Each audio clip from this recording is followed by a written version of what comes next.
ഓം സ്വാമിയേ ശരണയ്യപ്പ.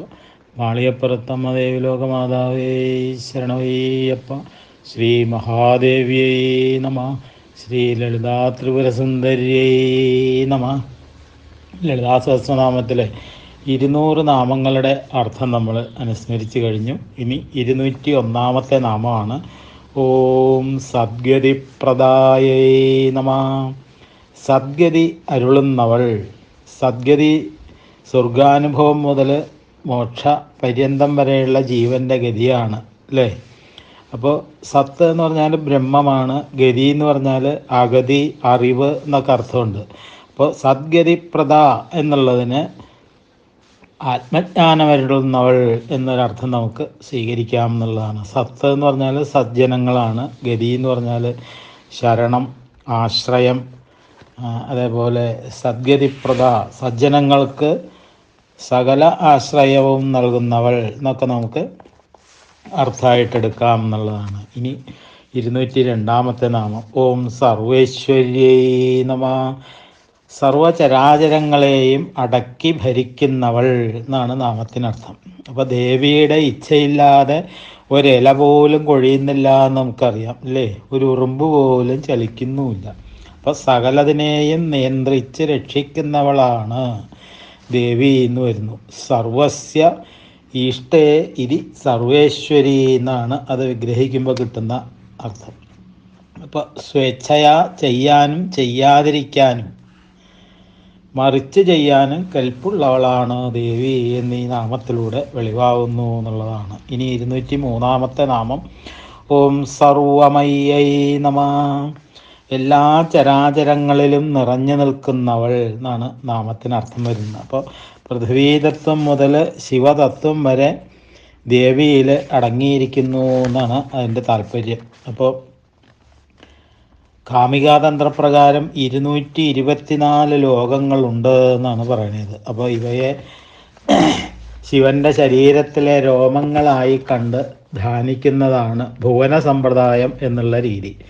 അപ്പോൾ ദേവദേവനും ത്രിശൂലധാരിയുമായിട്ടുള്ള ഭഗവാന്റെ ത്വക്കിൽ 50 അക്ഷരങ്ങളെ കൽപ്പിച്ച് ധ്യാനിക്കുന്നതാണ് വർണ്ണ സമ്പ്രദായം എന്നുള്ള രീതി.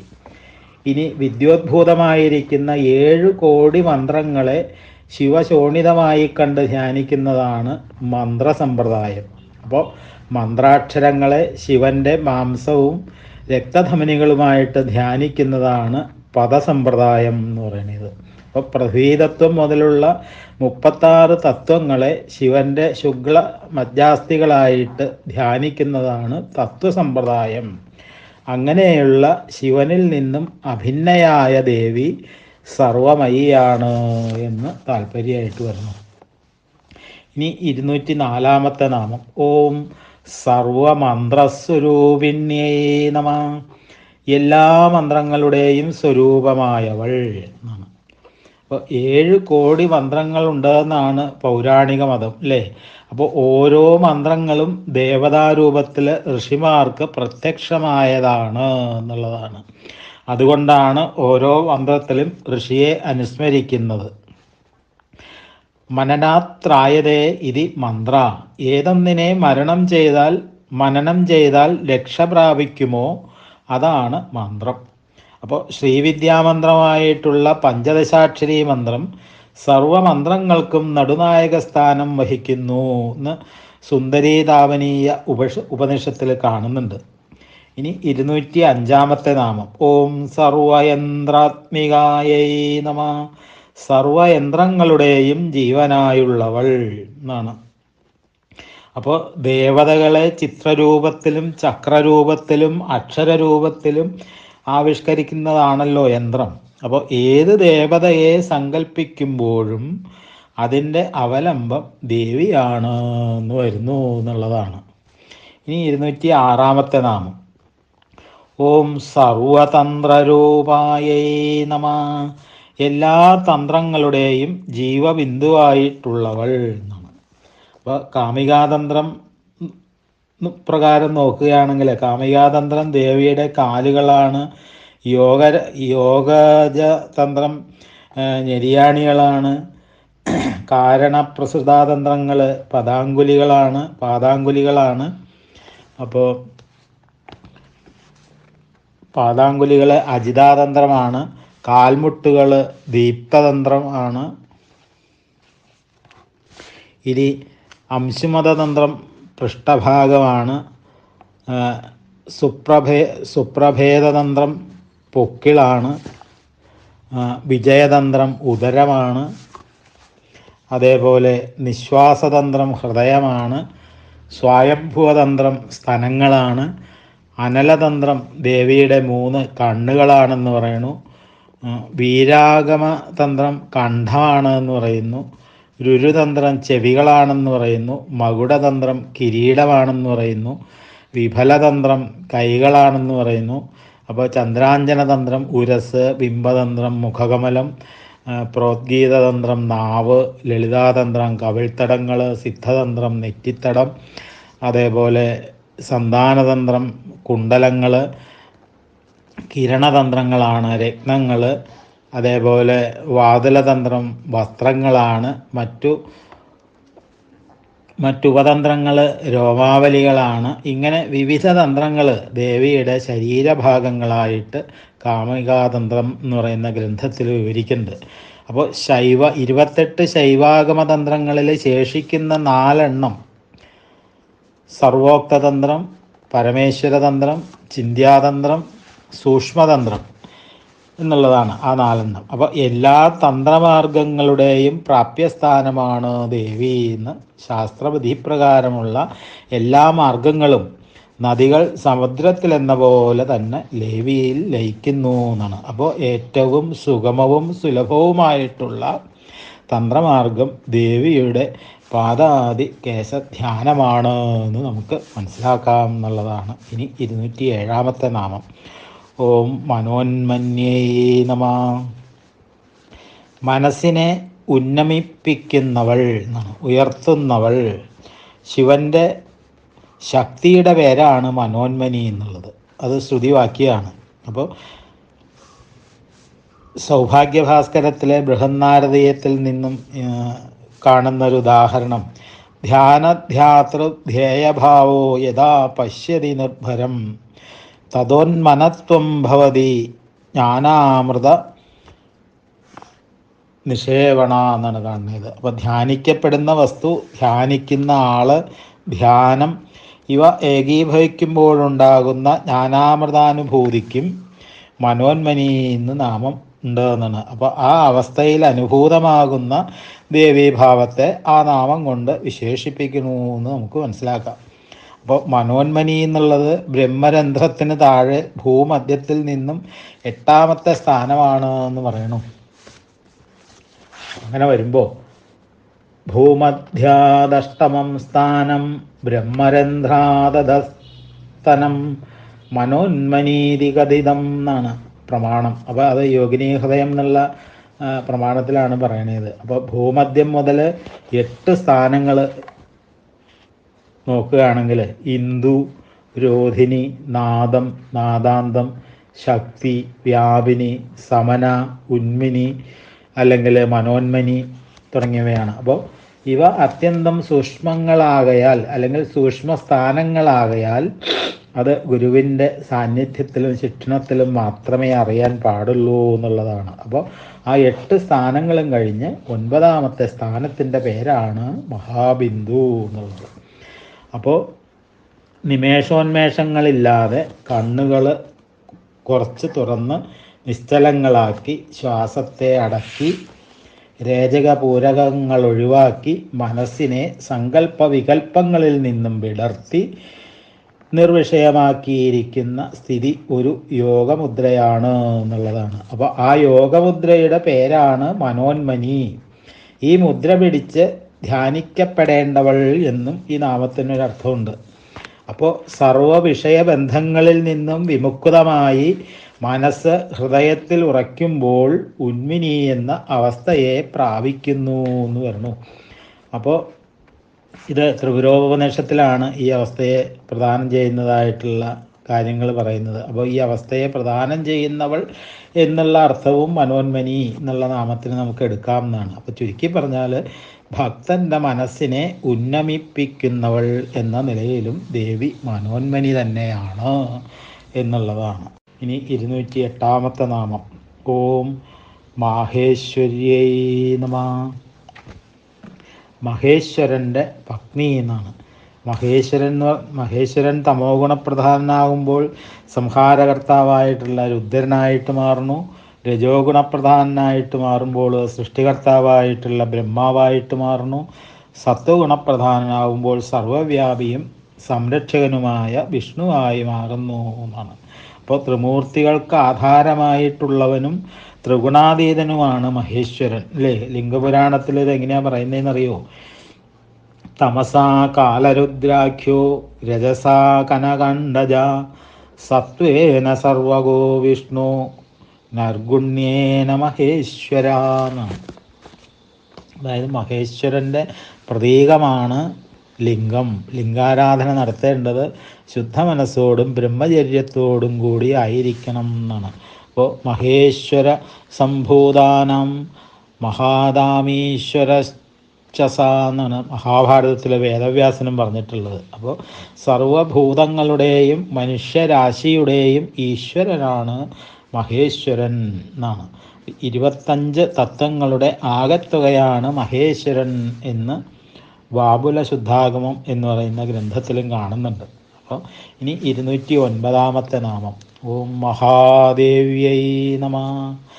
മഹത്തായ ദേഹത്തോടു കൂടിയവൾ എന്നാണ് നാമത്തിനർത്ഥം. അപ്പോൾ അണ്ടകടാഹങ്ങളെല്ലാം ദേവിയുടെ തിരുമേനിയാണ് അല്ലെങ്കിൽ ശരീരമാണ് എന്ന് നമ്മൾ മനസ്സിലാക്കി. വാക്കുകൊണ്ടോ മനസ്സുകൊണ്ടോ ബുദ്ധി കൊണ്ടോ അളക്കാൻ കഴിയാത്തവളും സർവഥാ പൂജ്യയുമാണ് ദേവി എന്ന് നമുക്ക് മനസ്സിലായി അല്ലേ. ദേവി പുരാണത്തിൽ പറയുന്നുണ്ട്, ബൃഹദസ്യ ശരീരം യഥപ്രമേയം പ്രമാണത ധാതുർമഹേതി പൂജായാം മഹാദേവി തദസ്മൃതേ. മഹാദേവൻ്റെ പത്നിയാണ് മഹാദേവി എന്നാണ്. അപ്പോൾ ദേവിമാരിൽ വെച്ച് ശ്രേഷ്ഠയായതിനാലും ദേവി മഹാദേവി തന്നെയാണ് എന്നാണ്. ഇനി 210 നാമം. ഓം മഹാലക്ഷ്മിയൈ നമഃ. മഹത്തായ ഐശ്വര്യത്തോടു കൂടിയവൾ. ലക്ഷ്മം എന്ന് പറഞ്ഞാൽ അടയാളം എന്നൊരർത്ഥമുണ്ട്. അപ്പോൾ ഐശ്വര്യാദി ഈശ്വരീയ ലക്ഷണങ്ങളോട് കൂടിയവളാണ് ലക്ഷ്മി എന്നാണ്. മഹതീജ ലക്ഷ്മീജ എന്നും മഹാവിഷ്ണോരിയം ഭക്തി എന്നും മഹാലക്ഷ്മി പദത്തിന് അർത്ഥം പല ഗ്രന്ഥങ്ങളിലും കാണുന്നുണ്ട്. അപ്പം മുൻ നാമത്തിൽ മഹേശ്വരൻ തന്നെയാണ് സദ്ഗുണപ്രധാനനായ വിഷ്ണുവായിട്ട് മാറുന്നത് എന്ന് നമ്മൾ അനുസ്മരിച്ചുല്ലോ. ആ നിലയിലാണ് ദേവി വിഷ്ണു ഭക്തിയായ മഹാലക്ഷ്മിയായി അറിയപ്പെടുന്നത് എന്ന് മനസ്സിലാക്കുക. അപ്പോൾ മഹാളൻ എന്ന് പറയുന്ന അസുരനെ വധിക്ക കൊണ്ട് ദേവി മഹാളസാന്നും മഹാലക്ഷ്മി എന്നും പ്രസിദ്ധമായി എന്നൊരു കഥയുണ്ട്. അപ്പോൾ ലക്ഷ്മി എന്നുള്ള ശബ്ദം പാർവതി എന്ന അർത്ഥത്തിൽ നമുക്ക് മനസ്സിലാക്കാം എന്നുള്ളതാണ്. ശിവപുരാണത്തിൽ ഇതിനെപ്പറ്റി പറയുന്നത് ഇങ്ങനെയാണ്. തസ്യാംഗമണ്ഡലാരൂഢ ശക്തി മഹേശ്വരീ പരാ മഹാലക്ഷ്മീരിധിഖ്യാത ശ്യാമ സർവമനോഹര. മഹേശ്വരൻ്റെ മടിത്തട്ടിലിരിക്കുന്ന ശ്യാമളവർണ്ണയും മനോഹരിയുമായ പരാശക്തിയെ മഹാലക്ഷ്മി എന്ന് വിളിക്കണു എന്നാണ്. അപ്പോൾ ധൗമ്യസ്മൃതി പ്രകാരം 13 വയസ്സുള്ള കന്യകയാണ് മഹാലക്ഷ്മി എന്നാണ്. ആ രൂപത്തിലുള്ള ദേവി എന്നും ഈ നാമത്തിന് നമുക്കൊരു താല്പര്യാർത്ഥമായിട്ട് വേണമെങ്കിൽ എടുക്കാം. അപ്പോൾ ത്രിഗുണങ്ങളായി പ്രകാശിക്കുന്ന സർവ്വതിൻ്റെയും പ്രഭവസ്ഥാനം ലക്ഷ്മിയാണെന്ന് മാർക്കണ്ഡേയ പുരാണത്തിൽ പറയണു. ഇനി 211 നാമം. ഓം മൃഡപ്രിയായേ നമ. മൃഡന് പ്രിയയായിട്ടുള്ളവൾ എന്നാണ്. മൃഡൻ എന്ന് പറഞ്ഞാൽ ശിവനാണ്. അപ്പോൾ സത്വഗുണപ്രധാനനായി ചരാചരങ്ങൾക്ക് സുഖദായകനായിരിക്കുന്ന ശിവനാണ് മൃഡൻ എന്നുള്ളതാണ്. അപ്പോൾ ശിവൻ്റെ മറ്റൊരു ഭാവം ആണ് ഈ മൃഡൻ എന്നുള്ള ഭാവം എന്ന് നമ്മൾ മനസ്സിലാക്കുക. ഇനി 212 നാമം. ഓം മഹാരൂപായേ നമ. മഹത്തായ രൂപത്തോടു കൂടിയവൾ എന്നാണ്. വിഷ്ണുപുരാണ പ്രകാരം പുരുഷൻ, പ്രധാനം, വ്യക്തം, കാലം ഇവയൊക്കെയാണ് 4 രൂപങ്ങൾ. അപ്പോൾ ഇവയ്ക്ക് അതീതമായിട്ടുള്ള രൂപത്തോടു കൂടിയവൾ എന്നും ഈ നാമത്തിന് നമുക്ക് അർത്ഥമായിട്ട് സ്വീകരിക്കാമെന്നാണ്. അപ്പോൾ സൃഷ്ടിസ്ഥിതി സംഹാരങ്ങൾക്ക് ആധാരം ഈ 4 രൂപങ്ങളാണല്ലോ. അതുകൊണ്ട് മഹത്തായ രൂപത്തോടു കൂടിയവൾ മഹാരൂപ എന്നാണ്. ഇനി 213 നാമം. ഓം മഹാപൂജ്യായേ നമഃ. പൂജനീയരായവരിൽ ശ്രേഷ്ഠയായവൾ എന്നാണ്. അപ്പോൾ ബ്രഹ്മാവിഷ്ണു മഹേശ്വരാദികളാൽ പോലും സംപൂജ്യയാണ് ദേവി എന്ന് നമുക്ക് മനസ്സിലായി ഇല്ലേ? അത് തന്നെയാണ് ആ നാമത്തിൻ്റെ അർത്ഥവും. ഇനി 214 നാമം. മഹാപാതകനാശിന്യേ നമഃ.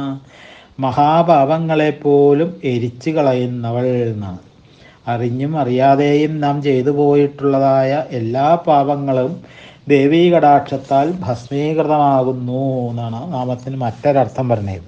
കൃതസ്യാഖിലപാപസ്യ ജ്ഞാനദോ അജ്ഞാനദോ വിവ പ്രായശ്ചിത്തം പരം പ്രോക്തം പരാശക്തേ പദസ്മൃതി എന്നാണ്. അറിഞ്ഞോ അറിയാതെയോ ചെയ്ത സർവപാപങ്ങൾക്കും എന്നും ഏറ്റവും വലിയ പ്രായശ്ചിത്തം പരാശക്തിയുടെ പദാംബുജസ്മരണയാകണു എന്ന് ബ്രഹ്മാണ്ഡ പുരാണത്തിലാണ് പറഞ്ഞിട്ടുള്ളത്. അപ്പോൾ പതിപ്പിക്കുന്നതാണ് പാതകം അല്ലേ? ആത്മജ്ഞാനതലത്തിൽ നിന്ന് നമ്മെ വീഴ്ത്തുന്നതായിട്ടുള്ള കാമക്രോധാദി മലങ്ങളെ അകറ്റുന്നവൾ എന്നും ഈ നാമത്തിന് നമുക്ക് അർത്ഥമായിട്ട് എടുക്കാം. അങ്ങനെ മഹാപാതകനാശിനി എന്ന് ദേവിക്ക് നാമം എന്നാണ്. ഇനി 215 നാമം. ഓം മഹാമായേ നമഃ. ബ്രഹ്മാദികൾക്ക് പോലും മതിഭ്രമമുണ്ടാക്കുന്നവളാണ് മഹാമായയായ ദേവി എന്നാണ്. മാർക്കണ്ഡേയ പുരാണത്തിൽ ഇതിനെപ്പറ്റി പറയുന്നത് ഇങ്ങനെയാണ്.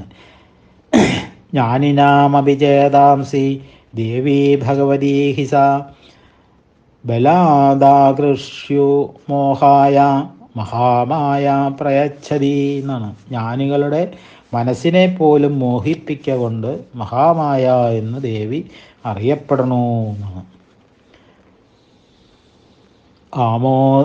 ആമോദയുക്തം വ്യസനാസക്തം ജന്തും കരോതിയ മഹാമായേതി സംപ്രോക്ത തേന സ ജഗദീശ്വരി. ജീവികളെ സുഖദുഃഖങ്ങളോട് കൂട്ടിയിണക്കുന്നവളാണ് മഹാമായയായ ജഗദീശ്വരി എന്ന് കാളികാപുരാണത്തിലും പറയുന്നു.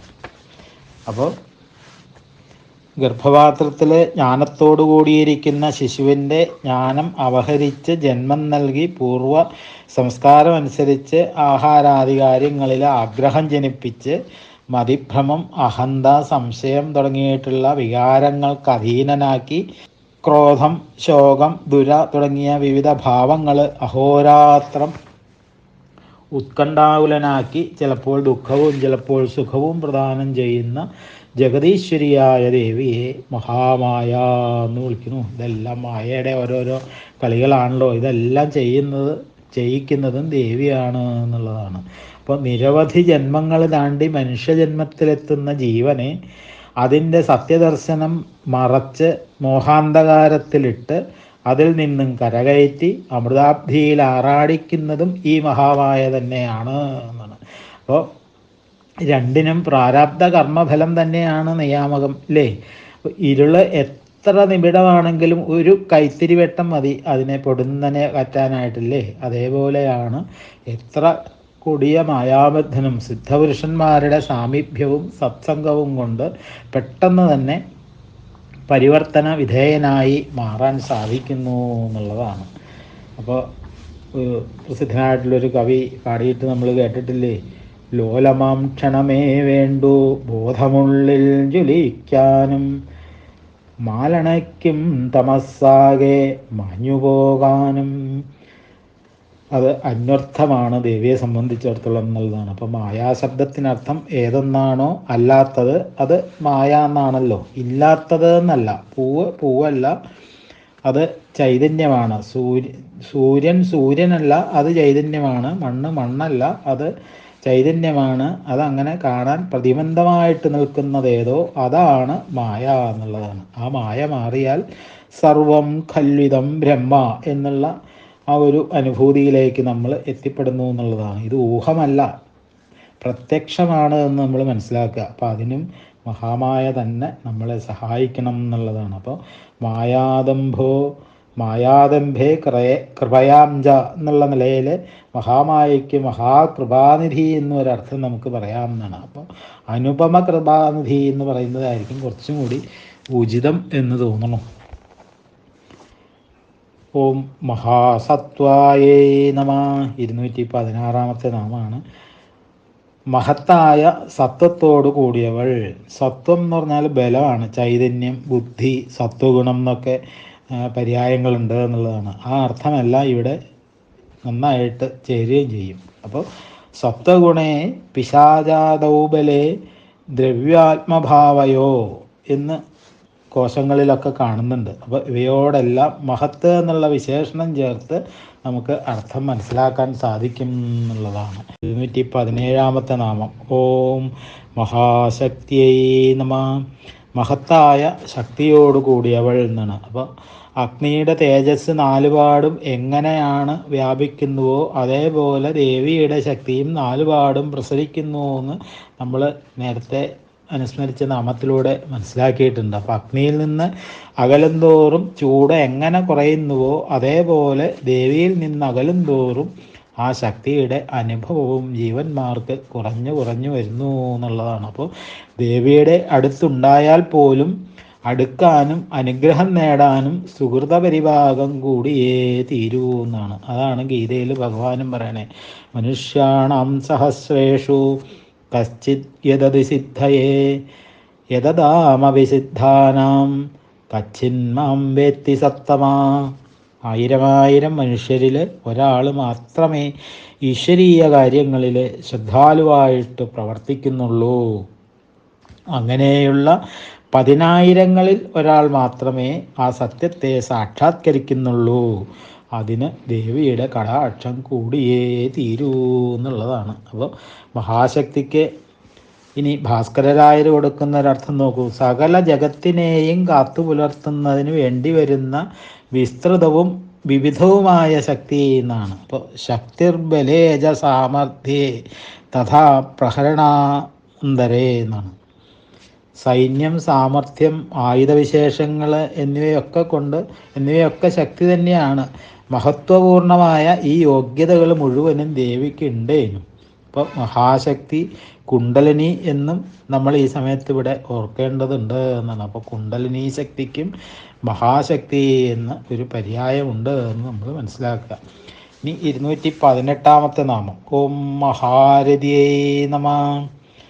മഹത്തായ രതിയോട് അല്ലെങ്കിൽ ആനന്ദത്തോട് കൂടിയവൾ എന്നാണ്. വിഷയസുഖം അതെത്ര ഹൃദ്യവും അവർണ്ണനീയവുമായാലും അതൊക്കെ കൃപിജന്മത്തിലും എളുതായി വരും എന്ന് ഓർക്കേണ്ടതുണ്ട് എന്നാണ്. അഖണ്ഡാനുഭൂതിയിലെഴും തണ്ടാരിൽ വീണും അതുകൊണ്ടരമിക്കുമൊരു വണ്ടാണു സുരിസുകൃതി എന്നുള്ളൊരു വചനം നമ്മൾ കേട്ടിട്ടില്ലേ? ആ മഹാരഥിയോട് കൂടിയവളാണ് ദേവി എന്നുള്ളതാണ്. അപ്പോൾ ആത്മാനുഭൂതിയിൽ അങ്ങനെ അനിർവചനീയമായിട്ടുള്ള ഒരാനന്ദമില്ലായിരുന്നു എങ്കിൽ ആരെയും ഈ ഭൗതിക വിഷയസുഖങ്ങൾ കൈവെടിഞ്ഞ് ആരെങ്കിലും ഈ വിഷയസുഖങ്ങളൊക്കെ വെടിഞ്ഞ് കഠിനമായിട്ടുള്ള തപസ്സിന് മുതിരുമായിരുന്നോ എന്ന് നമുക്ക് സംശയിക്കാം. അപ്പോൾ ഭൗതികരതി നശ്വരവും ആത്മീയരതി നിത്യവുമാണ് എന്ന് നമ്മൾ ഇതിൽ നിന്ന് മനസ്സിലാക്കുക. ഇനി 219-ാമത്തെ നാമം. ഓം മഹാഭോഗായേ നമ. മഹത്തായ ഭോഗത്തോടു കൂടിയവൾ എന്നാണ്. ഭോഗം എന്ന് പറഞ്ഞാൽ ധനധാന്യാദി സമ്പത്തുക്കളാണ് അല്ലേ? അപ്പോൾ ദേവിയെ ആശ്രയിക്കുന്നവർക്ക് ധനധാന്യാദി സമ്പത്ത് സമൃദ്ധികൾ സ്വയം ഉണ്ടാകുന്നു എന്നാണ് താല്പര്യം. ഇനി മറ്റൊരർത്ഥം നോക്കിയാൽ മഹത്തായ ആഭോഗത്തോടു കൂടിയവൾ എന്നാണ്. ആഭോഗം എന്ന് പറഞ്ഞാൽ പരിപൂർണം എന്നാണ്. വിസ്തൃതി എന്നൊക്കെ അർത്ഥം നമുക്ക് പറയാം. അപ്പോൾ വിപുലവും വിസ്തൃതവുമായ ഭൂമിയും സ്വർഗവും പാതാളവും നിറഞ്ഞു നിൽക്കുന്ന ദേവിയുടെ രൂപവ്യാപ്തി ഓർക്കുകയാണെങ്കിൽ ദേവി മഹാഭോഗ തന്നെയാണ് എന്ന് നമുക്ക് ആരുടെയും സഹായമില്ലാതെ കൊണ്ട് തന്നെ മനസ്സിലാക്കാനും സാധിക്കും എന്നുള്ളതാണ്.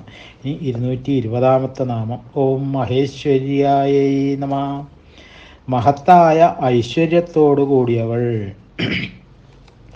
ഐശ്വര്യം, വീര്യം, കീർത്തി, ശ്രീ, ജ്ഞാനം, വൈരാഗ്യം തുടങ്ങിയ ഷഡ് ഐശ്വര്യങ്ങൾക്ക് ഇരിപ്പിടമായവളാണ് ദേവി എന്നാണ്. അപ്പോൾ ഐശ്വര്യം അണിമാതിപിരഷ്ടധ എന്ന് വേറൊരു പ്രമാണമുണ്ട്. അണിമ, മഹിമ തുടങ്ങിയിട്ടുള്ള 8 എണ്ണവും ഐശ്വര്യമാണ്.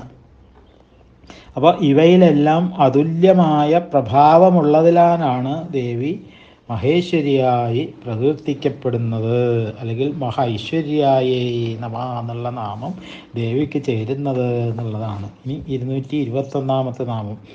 ഓം മഹാവീര്യായേ നമ. മഹത്തായ വീര്യത്തോടു കൂടിയവൾ.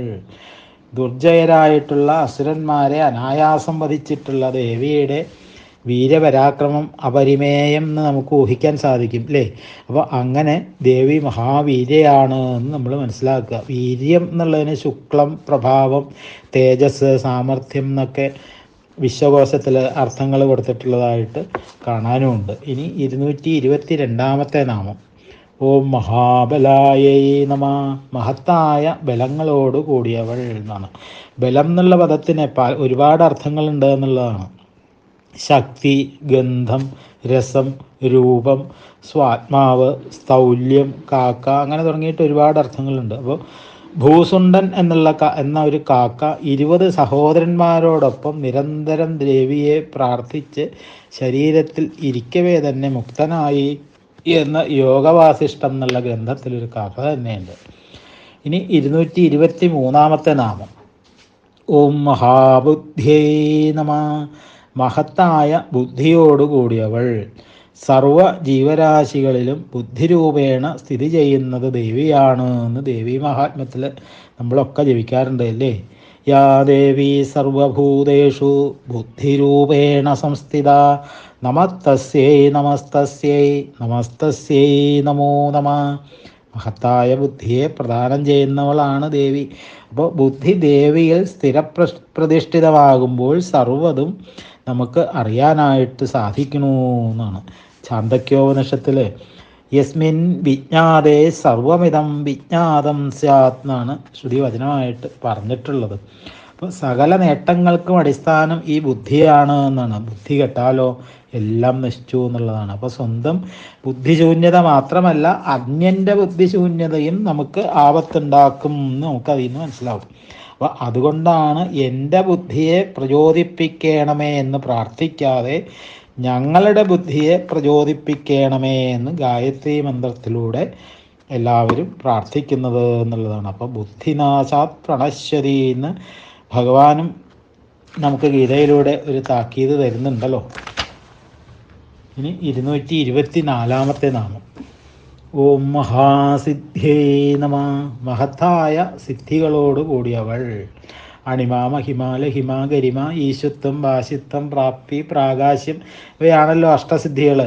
അപ്പോൾ അണുപ്രായമാകാനും വിശ്വത്തോളം വികസിക്കാനും പഞ്ഞിനാര് പോലെ ലഘുവാകാനും ഗിരിതുല്യം ദുർഭരമാകാനും എന്തിനും അധീശത്വം വഹിക്കാനും എന്തിനേയും വശീകരിച്ച് ചൊൽപ്പടിക്ക് നിർത്താനും സങ്കല്പാതീതമായിട്ടുള്ള സ്ഥാനങ്ങളെപ്പോലും അനായാസം പ്രാപിക്കാനും എപ്പോൾ എവിടെ വെളിപ്പെടണമോ അപ്പോൾ അവിടെ വെളിപ്പെടാനും ഉള്ള ശക്തിയാണ് ഈ സിദ്ധികൾ എന്നുള്ളതാണ്. അപ്പോൾ മനസ്സുകൊണ്ട് വിഭാവനം ചെയ്യാൻ കൂടി തരമില്ലാത്തത്ര വൈചിത്യപൂർണമായിട്ടുള്ള ഈ പ്രപഞ്ചത്തെ സൃഷ്ടിച്ച് കാത്തുരക്ഷിക്കുന്നതിൽ കവിഞ്ഞ എന്ത് സിദ്ധിയാണ് വേറെ ഉള്ളത്?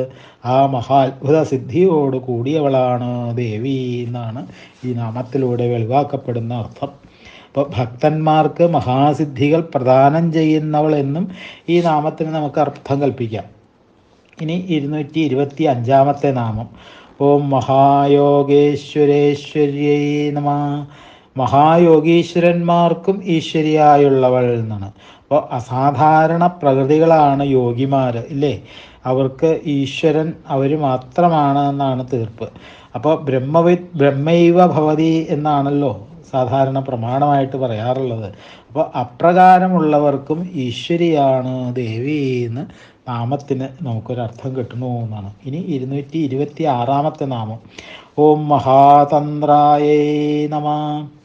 കുലാർണവം, ജ്ഞാനാർണവം തുടങ്ങിയിട്ടുള്ള മഹത്തായ തന്ത്രങ്ങളിൽ സമാരാധിക്കപ്പെടുന്നവൾ എന്നാണ്. അപ്പോൾ ശ്രീപരമേശ്വരൻ ആവിഷ്കരിച്ച 64 തന്ത്രങ്ങൾ തുച്ഛമായ സിദ്ധികളിൽ മാത്രം ഒതുങ്ങി നിന്ന് മനുഷ്യാത്മാവിനെ പരമപുരുഷാർത്ഥത്തിലേക്ക് നയിക്കാതെ വഞ്ചിക്കുന്നു എന്ന് കണ്ടിട്ടാണത്രേ ദേവി പരമപുരുഷാർത്ഥപ്രദമായിട്ടുള്ള ശ്രീവിദ്യ ആവിഷ്കരിക്കാൻ ഭഗവാനോട് നിർദ്ദേശിച്ചത് എന്ന് സൗന്ദര്യലഹരിയിലെ 31-ാമത്തെ ശ്ലോകത്തിലൂടെ ആചാര്യസ്വാമികൾ പറയുന്നു.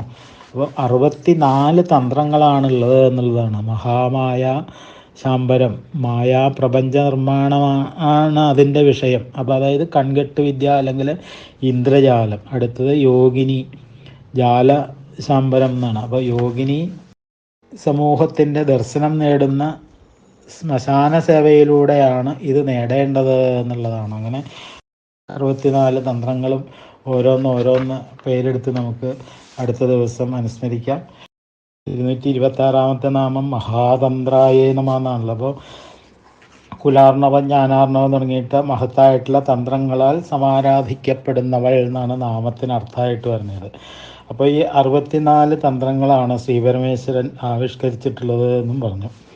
അപ്പോൾ ആ തന്ത്രങ്ങളിലുള്ള തുച്ഛമായിട്ടുള്ള സിദ്ധികളിൽ മാത്രം ഒതുങ്ങി നിന്ന മനുഷ്യാത്മാവിനെ പരമപുരുഷാർത്ഥത്തിലേക്ക് നയിക്കാനായിട്ട് സാധിക്കില്ല എന്നുള്ളതുകൊണ്ട് ശ്രീവിദ്യ ആവിഷ്കരിക്കാൻ ഭഗവാനോട് ദേവി നിർദ്ദേശിച്ചു എന്നാണ് സൗന്ദര്യലഹരിയിൽ കാണുന്നത്. അപ്പോൾ ആ 64 തന്ത്രങ്ങൾ ഏതൊക്കെയാണെന്ന് നമുക്കൊന്ന് അനുസ്മരിക്കാം. ഒന്നാമത്തെ തന്ത്രം മഹാമായാ ശംബരം എന്നാണ്. അതായത് മായാപ്രപഞ്ച നിർമ്മാണത്തിൻ്റെയാണ് അതിൻ്റെ വിഷയം. അതായത് കൺകെട്ട് വിദ്യ അല്ലെങ്കിൽ ഇന്ദ്രജാലം എന്നൊക്കെ നമ്മൾ പറയാറില്ലേ. ഇനി യോഗിനി ജാലശംബരം, അതായത് യോഗിനി സമൂഹത്തിൻ്റെ ദർശനം നേടുന്നു എന്നുള്ളതാണ്. ശ്മശാന സേവയിലൂടെയാണ് അത് നേടേണ്ടത് എന്നുള്ളതാണ്. ഇനി തത്വശംബരം, മഹേന്ദ്രജാല വിദ്യയാണ് ഈ തന്ത്രത്തിൻ്റെ ഇതിവൃത്തം. അതേപോലെ 4 മുതൽ 11 വരെ ഭൈരവാഷ്ടകം എന്ന് പറയുന്ന 8 തന്ത്രങ്ങളാണ്. അതായത് സിദ്ധഭൈരവൻ, വടുകഭൈരവൻ, കങ്കാളഭൈരവൻ, കാലഭൈരവൻ, യോഗിനി ഭൈരവൻ, മഹാഭൈരവൻ, ശക്തിഭൈരവൻ, കാലാഗ്നിഭൈരവൻ എന്നിവരെ പറ്റിയിട്ടാണ് ഈ തന്ത്രങ്ങളിൽ വിവരിക്കുന്നത്. നിധിദർശനം മുതലായ പലതും ഇതിൻ്റെ ഫലങ്ങളായിട്ടാണ് കണക്കാക്കുന്നത്. അപ്പോൾ ഇത് കാപാലിക മതത്തിൻ്റെ ഒരു അനുഷ്ഠാനമാണെന്നും കൂടി നമ്മൾ മനസ്സിലാക്കുക. ഇനി 12 മുതൽ 19 വരെ ബഹുരൂപാഷ്ടകം എന്ന് പറയുന്ന 8 തന്ത്രങ്ങളാണ്. അതിൽ തന്നെ ബ്രാഹ്മി, മാഹേശ്വരി, കൗമാരി, വൈഷ്ണവി, വാരാഹി, മാഹേന്ദ്രി, ചാമുണ്ട, ശിവദൂതി തുടങ്ങിയിട്ടുള്ള ദേവതകളെ പ്രതിപാദിക്കുന്നതാണ് ആ 8 തന്ത്രങ്ങൾ എന്നാണ്. ഇനി 20 മുതൽ 27 വരെ യമളാഷ്ടകം എന്ന് പറയുന്ന 8 തന്ത്രങ്ങളാണ്. അപ്പോൾ പൊതുവെ 64 തന്ത്രങ്ങളെയും വേദബാഹ്യ എന്നുള്ള നിലയിൽ യമളങ്ങൾ എന്ന് നമ്മൾ സാധാരണ പറയാറുണ്ട്. ഇനി 28-ാമത്തത് എന്ന് പറയുന്നത് ചന്ദ്രജ്ഞാനാണ്. അപ്പോൾ ഇതും കാപാലിക മതത്തിൻ്റെ ഒരു ഭാഗം തന്നെയാണ്. എന്നാൽ ഇതിൽ നിന്നും ഭിന്നമായിട്ട് ഒരു ചന്ദ്രജ്ഞാന വിദ്യയുണ്ട് എന്നുള്ളതാണ്. അത് യോഗശാസ്ത്രാന്തർഗതമാകയാൽ നമുക്ക് സ്വീകരിക്കുകയും ചെയ്യാം എന്നുള്ളതാണ്. ഇനി 29-ാമത്തെ മാലിനീ വിദ്യയാണ്. സമുദ്രയാനം ആണ് അതിൻ്റെ ലക്ഷ്യം. ജലസ്തംഭനം എന്നുള്ള വിദ്യയാണത്. അപ്പോൾ ഇത് ആധുനിക കാലഘട്ടത്തിൽ ഒരു കഥയൊക്കെ കേട്ടിട്ടുണ്ട്. ഒരിക്കൽ ചട്ടമ്പി സ്വാമികൾ പുഴയിൽ കുളിക്കാനായിട്ട് ഇറങ്ങിക്കഴിഞ്ഞാൽ, പുഴയല്ല ഒരു കായലിൽ, കൂടെ കുറേ ഭക്തന്മാരുണ്ട്. സ്വാമികൾ നീന്തി ആറിൻ്റെ നടുവിലെത്തി അവിടെ പത്മാസനം ബന്ധിച്ച് ഇരിപ്പായി. അപ്പോൾ അവിടെ പാറയാണെന്നുള്ള വിശ്വാസത്തിൽ ഭക്തന്മാരെല്ലാം അങ്ങോട്ട് നീന്തി എടുക്കാൻ ശ്രമിച്ചു എന്നാണ്. പെട്ടെന്ന് സ്വാമികൾ അവരെയൊക്കെ വിലക്കി എന്നാണ്. എന്നിട്ട് സ്വാമി തിരിച്ചെത്തിക്കഴിഞ്ഞപ്പോൾ എന്താണ് തങ്ങളെ വിലക്കാൻ കാരണം എന്ന് ഭക്തന്മാർ ചോദിച്ചു എന്നാണ്. അപ്പോൾ അവിടെ നിലയില്ലാ കയമല്ലേ, ഞാൻ ജലസ്തംഭനം മറന്നുപോയോ എന്നൊന്ന് പരീക്ഷിക്കുകയായിരുന്നു എന്നായിരുന്നു ചട്ടമ്പി സ്വാമികൾ മറുപടിയായിട്ട് പറഞ്ഞത് എന്നാണ്. അതാണ്. അപ്പോൾ 30-ാമത്തെ മഹാസമ്മോഹനം എന്ന് പറയുന്ന തന്ത്രമാണ്. അപ്പോൾ ഉണർന്നിരിക്കുന്നവരെ ഉറക്കുന്ന വിദ്യയാണത്. അപ്പോൾ ബാലജിഹ്വ ഛേദനം എന്നുള്ള നീചകർമ്മത്തിലൂടെയാണ് ഈ സിദ്ധി നേടേണ്ടത്. അതുകൊണ്ട് അത് നിന്ദ്യമായിട്ടുള്ള കർമ്മമായിട്ടാണ് നമ്മൾ കണക്കാക്കുന്നത്. ഇനി 31 വാമജുഷ്ടം, മഹാദേവം, വാതുലം, വാതുലോത്തമം, കാമികം, ഹൃദ്ഭേദതന്ത്രം, തന്ത്രഭേദം, ഗുഹ്യതന്ത്രം. അപ്പോൾ ഇതിൽ തന്ത്രഭേദവും ഗുഹ്യതന്ത്രവും അനവധി പ്രാണിഹിംസകളോട് കൂടിയിട്ട് അനുഷ്ഠിക്കപ്പെടേണ്ടവയാണ്. ആകയാൽ അതും വേദവിരുദ്ധമാണ് എന്നാണ്. ഇനി 39ാമത്തെ കലാവാദം എന്നാണ്. അപ്പോൾ ചന്ദ്രക്കലകളെ പറ്റിയിട്ടാണ് അതിലെ പ്രതിപാദനം. അപ്പോൾ കാമകലയാണ് അതിൻ്റെ പ്രയോജനം. പരതാരഗമനം വരെ ഇതിൻ്റെ ഫലമാകിയാൽ അതും നിന്ദ്യമാണ് എന്നാണ് പറയുന്നത്. ഇനി 40ാമത്തെ കലാസാരം, കുണ്ടികാമതം, മതോത്തരം, വീണാഖ്യം. വീണായോഗിനിയാണ് അതിൻ്റെ ദേവത. അപ്പോൾ ആ യോഗിനിയെ സംഭോഗയക്ഷിണി എന്ന് നമ്മൾ വിളിക്കാറുമുണ്ട്. 44ാമത്തെ ത്രോതലം എന്നാണ്. അതായത് മഷിനോട്ടം, ദൂരദേശഗമനം തുടങ്ങിയൊക്കെയാണ് അതിൻ്റെ ഫലങ്ങളായിട്ട് വരുന്ന കാര്യങ്ങൾ. ഇനി 45ാമത്തെ ത്രോതലോത്തരം എന്നാണ്. 64,000 യക്ഷിണികളെ നേരിൽ കാണാൻ ഈ യന്ത്രം കൊണ്ട് ഉപകരിക്കണമെന്നാണ്. 46ാമത്തെ പഞ്ചാമൃതം എന്നാണ്. പഞ്ചഭൂത സംബന്ധമായിട്ടുള്ള പല സിദ്ധികളും ഇതിലൂടെ നേടാനായിട്ട് സാധിക്കും എന്നാണ്. ഇനി 47 മുതൽ 53 വരെ രൂപഭേദാദി 5 തന്ത്രങ്ങളാണ്. അപ്പോൾ അതെല്ലാം മാരണങ്ങളെ ആണ് അതിൽ പ്രതിപാദിക്കുന്നത്. ഇനി 54 മുതൽ 58 വരെ സർവജ്ഞാനാദി 5 തന്ത്രങ്ങളാണ്. അപ്പോൾ ദിഗംബരന്മാരും കാപാലികരുമാണ് അത് സാധാരണയായിട്ട് അനുഷ്ഠിക്കാറുള്ളത്. 59 മുതൽ 64 വരെ 6 തന്ത്രങ്ങളും ദിഗംബര മതത്തോടും ബന്ധപ്പെട്ടതാണ് എന്ന് പറയുന്നു. അപ്പോൾ ഈ ഇങ്ങനെ 64 ഭൗതിക നേട്ടങ്ങൾ മാത്രം ലക്ഷ്യമാക്കി അനുഷ്ഠിക്കപ്പെടുന്ന തന്ത്രങ്ങളായതുകൊണ്ടാണ് ശ്രീവിദ്യ കൂടി ആവിഷ്കരിക്കണമെന്ന് ദേവി മഹാദേവനോട് പറഞ്ഞതായിട്ട് ആചാര്യസ്വാമികൾ നമ്മളോട് പറയണത്. ഇനി 227ാമത്തെ നാമം ഓം മഹാമന്ത്രായേ നമ. മഹാമന്ത്രസ്വരൂപിണിയായവൾ എന്നാണ്.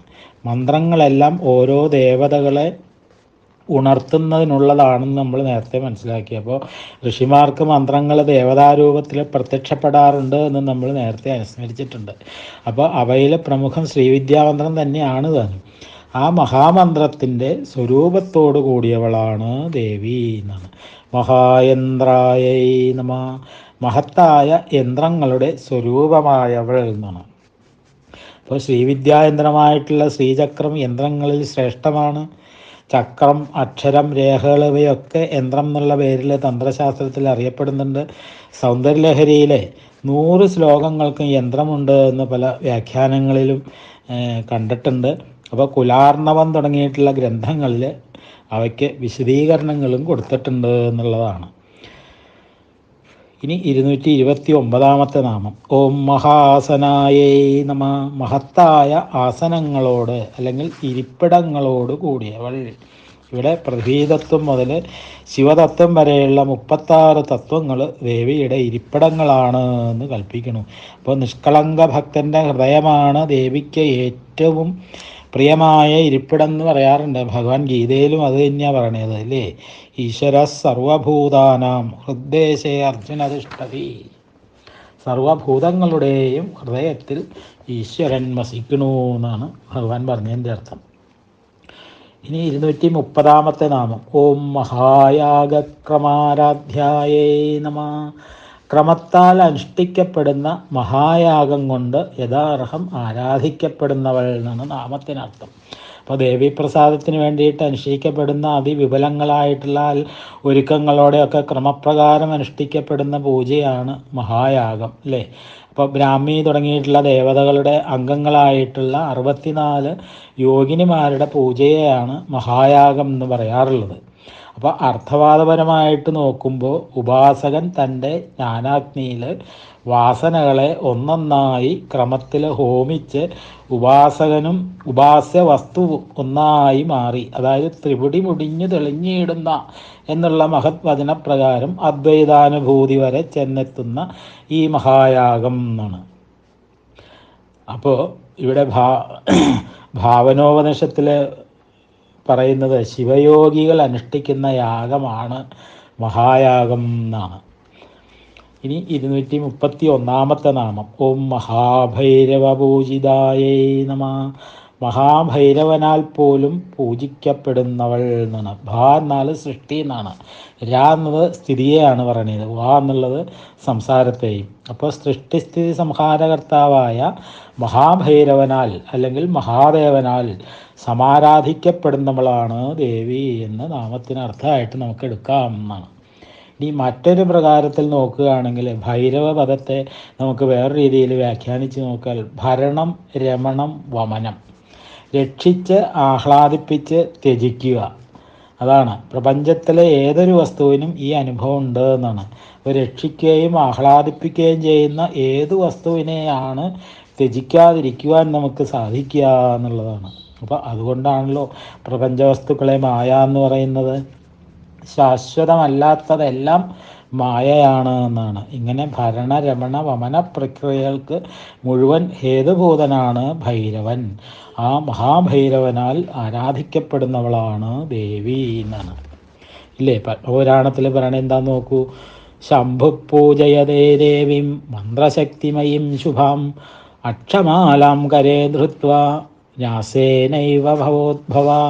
കയ്യിൽ ജപമാലയുമേന്തി വിധിപ്രകാരം ന്യാസാദികളെ ചെയ്ത് പ്രപഞ്ചത്തിൻ്റെയും പ്രഭവസ്ഥാനമായ ശിവൻ മന്ത്രശക്തിരൂപിണിയായ ദേവിയെ പൂജിക്കുന്നു എന്നാണ് ആ പത്മപുരാണത്തിലെ ആ ശ്ലോകത്തിൻ്റെ അർത്ഥം. അപ്പോൾ ഈ സർഗം നമുക്ക് ഇന്നിവിടെ നിർത്താൻ തോന്നുന്നു. അടുത്ത നാമത്തിൻ്റെ അർത്ഥം മുതൽ അടുത്ത ദിവസം അനുസ്മരിക്കാം. സ്വാമിയേ ശരണമയ്യപ്പ.